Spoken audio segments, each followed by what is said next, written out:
I think the success that we've seen at Yukon College comes from the fact that the importance placed on First Nation initiatives comes right from the Board of Governors and goes all through the entire college. And that's really what's allowed us to make real partnerships and relationships with our community and First Nation partners.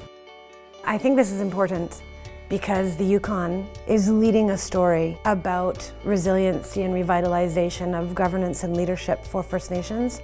I think it's very important for people to understand the huge changes that have happened in the Yukon in a very short time period and the impacts that that has had on First Nations people. The core competency came from an idea that every person that lives in the Yukon should have a basic understanding of Yukon First Nations. And that basic understanding should be based on what the Yukon First Nations want us to know about them.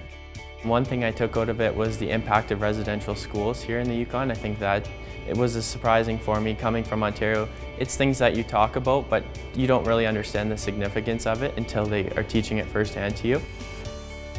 So the President's Advisory Council on First Nations Initiatives was an important step for Yukon College to reach out to the First Nation and gain insight on how better to provide post-secondary education opportunities for the citizens. PACFINI is really important to me, and I think it has become a central place for us to vet ideas, to vet new programs.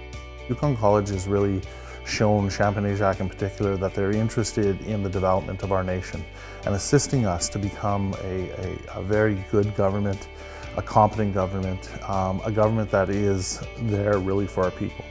We've heard from our faculty and our staff and our students that being able to have the opportunity to really learn more about the context we live in and how incredibly exciting it is to be here at this time in First Nations history and culture is good for everybody.